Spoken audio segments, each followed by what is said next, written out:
ጤና ይስጥልን ተመልካቾች።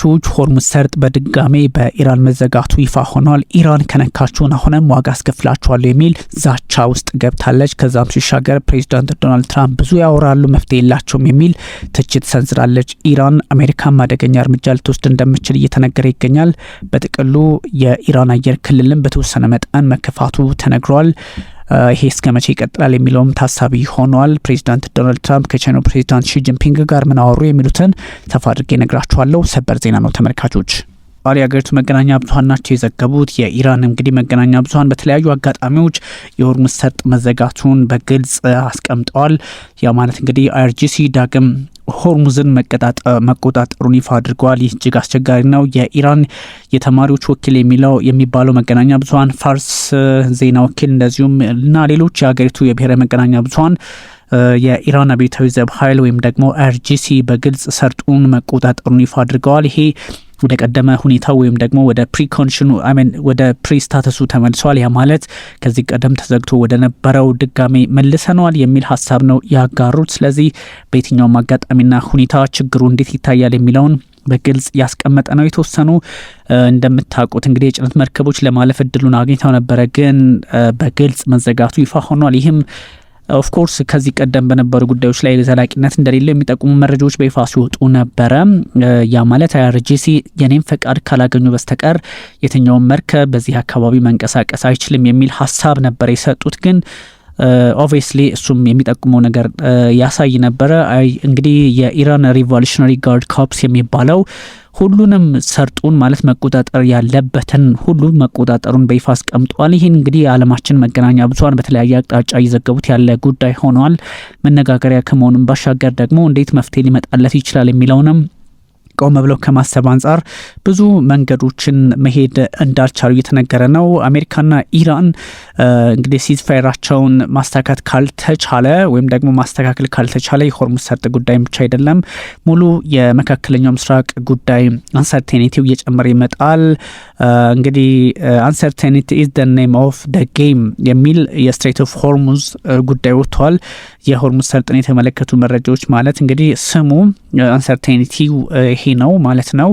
አንሰርቴኒቲ ዘ ኔም ኦፍ ዘ ጌም ይሉታል። ያ ማለት እንግዲህ ኢተገማችነት ወይም ደግሞ እርግጠኛ አለመሆን፣ ተስፋ አለማድረግ፣ ይሄ የጨዋታው ስም መሆን አለበት ነው የሆርሙዝ ሰርጥ እየተባለ የሚገኘው።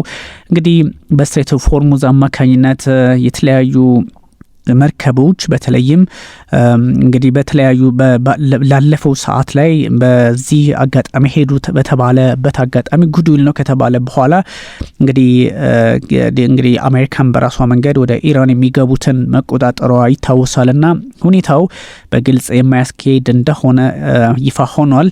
የቱርክ የውጭ ጉዳይ ሚኒስትር እንግዲህ የውጭ ጉዳይ መስሪያ ቤቶችን ወይም በተለይም ደግሞ የፓኪስታንን፣ የግብፅን፣ የሳውዲ አረቢያን እንደዚሁም ደግሞ የቱርክን የውጭ ጉዳይ ሚኒስትሮች ለ3 ተከታታይ ቀን ስብሰባዎች አድርገው ነበረ። እንግዲህ ከአንታሊያ ዲፕሎማሲ ፎረም ጎን ለጎን በተከታታይ ቀናት ለ3ኛው ተከታታይ ጊዜያት ማለት ነው ለማድረግ ሞክረው ነበረ። በተለይም ደግሞ በዚህኛው በኢራን ውጥረት ከዚህ ጋር በተገናኘ በሆርሙዝ ጉዳይ ላይም ተነጋግረው ነበረ። ግን መፍትሄ መጣው አልመጣም የሚለውም እጅግ አስቸጋሪ ነው። ዩኬ አርጅስ ኢራን ቱ ፉሊ ሪኦፕን ስትሬት ኦፍ ሆርሙዝ የሚል መረጃ ወጥቷል። እንደዚሁም ደግሞ ዩናይትድ ኪንግደም ወይም ብሪታንያ ወይም ደግሞ እንደምታውቁት እንግሊዝ በውጭ ጉዳይ ሚኒስቴሩ አማካኝነት ማለት ነው በኩፐር አማካኝነት ኢራን የንግድ መርከቦችና የተለያዩ ስራዎችን የሚሰሩ የናቪጌሽን ስራ የምርምር ማለት ነው የሚሰሩት በሙሉ እንዲንቀሳቀሱ በቦታው ላይ እድል መስጠት አለባት የሚል ማሳሰቢያ ነው የሰጠችው። ይሄኛው ትንሽ አካባቢው ላይ የሚገኙትን ብቻ ሳይሆን ዓለም ላይ ያለውን ፖለቲካም የሚያውክ እንደሆነ ተነግሯል። እንግዲህ በጣም ክሪቲካል የሚባል ዲፕሎማሲያዊ ቅጽበት ላይ ነን የሚል ሀሳብ ነው የሰጡት ውጭ ጉዳይ ሚኒስትር። ከዛም እንግዲህ ባሻገር አንዳንድ ሁኔታዎች ሲዝፋየር መተግበር አለበት፣ የማይተገበር ከሆነ ደግሞ ፖለቲካው የተባባሰ መካከለኛው ምስራቅን ብቻ ሳይሆን ዓለም ላይ ትንሽ ውጥረቱን አባብሶ ፈተናውን ሊያበዛው ይችላል የሚሉ መረጃዎች መውጣታቸውን ቀጥለዋል። ኢራን እንግዲህ ቁልፍ የሆኑ መረጃዎችን ከመስጠቷን ባሻገር እንግዲህ በጣም ኤክስተንዲንግ የሆኑ አጋጣሚዎችን የመፍጠር በተለይም ደግሞ ከዚህ ከጫና አንጻር በተለያየ ሁኔታ ውስጥ የመግባት ነገሮች እንዳሉ የሚጠቁሙ መረጃዎች መውጣታቸውን ቀጥለዋል።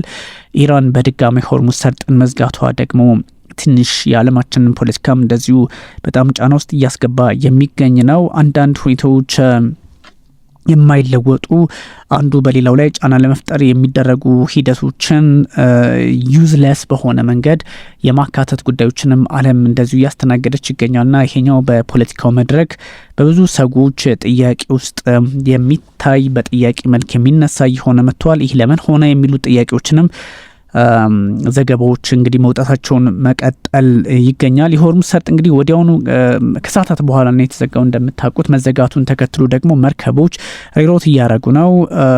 እንግዲህ መርከቦች አቅጣጫቸውን በመቀየር ለመንቀሳቀስ ተገደዋል። ምክንያቱም የተወሰኑት ገብተው ነበረ፣ ሆርሙዝ ላይ ለመግባት እድል አግኝተው ነበረ። ወዲያውኑ እንግዲህ ዘጉት ማለት ነው።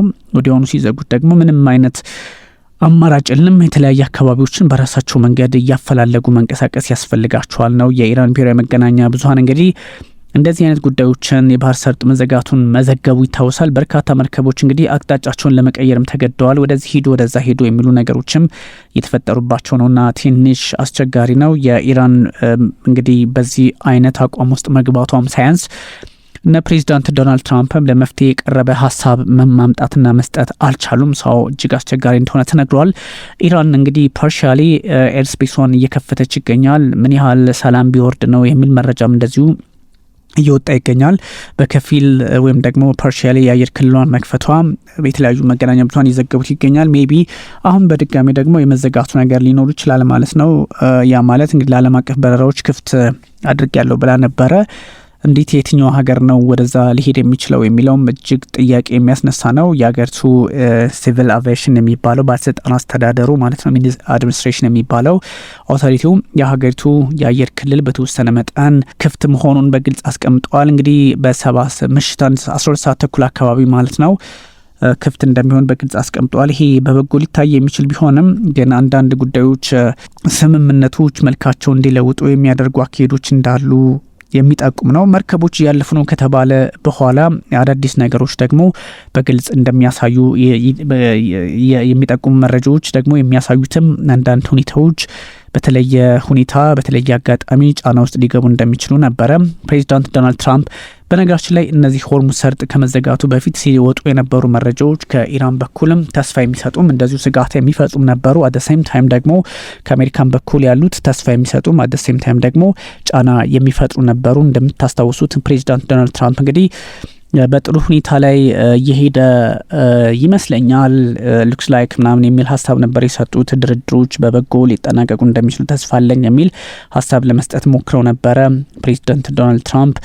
እንግዲህ እሱን እንደ በጎ ዜና መውሰድ ሊቻል ይችላል። ከዛ ውጭ ደግሞ አሁን ያለው ጥሩ ዜና መኖሩን ይፋ አድርገው ነበረ። እንግዲህ በእርግጥ በሶሻል ሚዲያቸው ላይ ያስቀመጡት ሀሳብም የአሜሪካ የባህር ኃይል ወደ ኢራን የሚንቀሳቀሱ መርከቦች ሙሉ በሙሉ ይታገዳሉ የሚል ሀሳብም ስለነበራቸው ሰው በምን በኩል ሰላማዊ ይሆናል የሚለውም እንደዚህ ጥያቄ ሲነሳ ነበረ። ግን ከዛ በፊት ሰላም ይሆናል የሚል ሀሳብ ቢሰጡም ደግሞ ወደ ኢማም ሐመኔና ወደ ሀርግ ደሴቶች ወይም ደግሞ ወደ ሌሎች ቁልፍ የኢራን ደሴቶች የሚደረጉ እንቅስቃሴዎችን ለመዝጋት አስገዳጅ ሁኔታዎች ተፈጥረው ነበረ።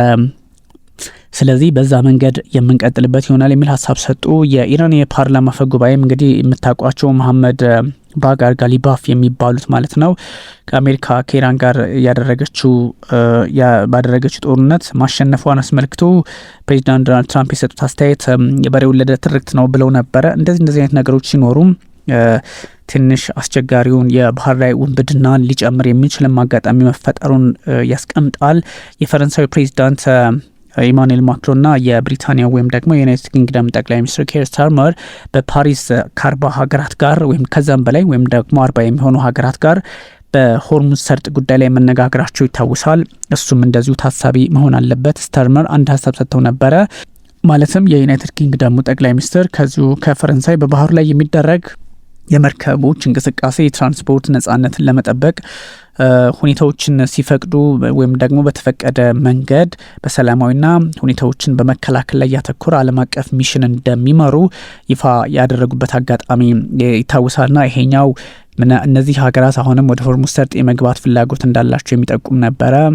የሆነውም እንደዛ ነው። ስለዚህ አሜሪካ ደግሞ በድጋሚ ሆርሙዝ ሰርጥን በእንቅስቃሴ ለመግታት የሞከረችበት አጋጣሚ አደሴም ታይም ደግሞ ኢራንም የራሷን እርምጃ በመውሰዷ እንደዚህ ወጣ ገባ ያሉ ጉዳዮች እንደሚኖሩ ያስታውቃል። ትራምፕ የቻይናው ፕሬዚዳንትና ሺ ጂንፒንግ እንግዲህ ከፕሬዚዳንት ዶናልድ ትራምፕ ጋር መነጋገራቸው ይታወሳልና ከዛ አንጻርም አንዳንድ ሀሳቦችን አጋርቶ ነበረ። ስለዚህ ምንድነው ያሉት የሚለውም በብዙዎች ዘንድ የሚጠበቅ ነበረ። ትራምፕ ከፕሬዚዳንት ሺ ጂንፒንግ ጋር እንግዲህ ሆርሙዝ ሰርጥን በመክፈቱ አሊያም ደግሞ በፍጥነት ከመክፈቱ አንጻር ደስተኛ ናቸው በሚል ሀሳብ ሰጥተው ነበረ። ምክንያቱም የነዚህ አገራት አንዳንድ ጉዳዮች ላይ በተለያየ መንገድ የሚታዩበትን ነገሮች ለማንሳት እና ለማርገብ የተሞከረበት አጋጣሚ ነበረ። ግን ውጥረቱ መልኩን ሊለውጥ እንደሚችል ቀድሞ በጣም የነበሩ ትንታኔዎችን ብቻ ሳይሆን ከሁለቱም ኃይሎች በኩል የሚሰጡ ጋዜጣዊ መግለጫዎች ለሆርሙዝን ዕጣ ፈንታ ፈታኝ እንደሚያደርገው ያረጋግጡ ነበረ። እንግዲህ ትራምፕ ቶክስ ቱ ማች ሴስ ኢራንስ ዲፒቲ ፎሬን ሚኒስትር ትራምፕ ብዙ ያወራሉ ግን መፍትሄ የላቸውም ነው። እንግዲህ የኢራን የውጭ ጉዳይ ሚኒስትር ያ ማለት ምክትሉ ማለት ነው። የምክትሉ ሰይድ ኻቲ ይባላሉ። እንግዲህ ሀቲ ባዛዴህ ይባላሉ። እሳቸው እንግዲህ ለተለያዩ መገናኛ ብዙኃን እንዳቀረቡት ከሆነ ወይም ደግሞ ከዚህ ከአንታሊያ ዲፕሎማቲክ ፎረም ጎን ለጎን በቱርክ በሚደረገው ላይ ከተናገሩት ትራምፕ ብዙ ያወራሉ የሚል ነው። እንግዲህ ዩኤስ ብሪችስ ቱ be met with appropriate response IRGC ብለዋል። የትኛውም አይነት ጉዳይ ወይም የትኛውም አይነት ጥሰት በአሜሪካ ፖለቲከኞችና በአሜሪካ የሚደረግ ከሆነ አጸፋዊ ምላሽ ይኖራል የሚል ሀሳብ ነው የተሰጠው። ስለዚህ እነዚህ የተኩስ አቁም ጉዳዮችም አይመስሉም። ጉዳዮቻቸው ከሀገር መልኩን እንዲቀይር ተደርጎ ተሰፍቶ የተቀመጠ እንደሆነ የሚጠቁም ነውና ስለዚህ ፕሬዚዳንት ዶናልድ ትራምፕ ለመፍትሄ ሰሩም አልሰሩም፣ የኢራን ፖለቲከኞችም ለመፍትሄ ሰሩም አልሰሩም፣ ዓለም በዚህ ጉዳይ ላይ ትልቅ ኃላፊነት ወስዳ የማትንቀሳቀስና የማትሰራ ከሆነ እጅጉን አስቸጋሪ ሊሆን እንደሚችል መገመት አያዳግትም። ስለዚህ ብዙ ጉዳዮች መነሳት አለባቸው። እነዚህ ምንድናቸው የሚሉትን እንግዲህ በተወሰነ መጠን ለመዳሰስ ነው። ሰበር ዜና ስለሆነ ቶሎ እንዲደርስ ከማሰብ አንጻር ነው እንዲህ አይነት መረጃዎችን ያጋራኋችሁ። አመሰግናለሁኝ።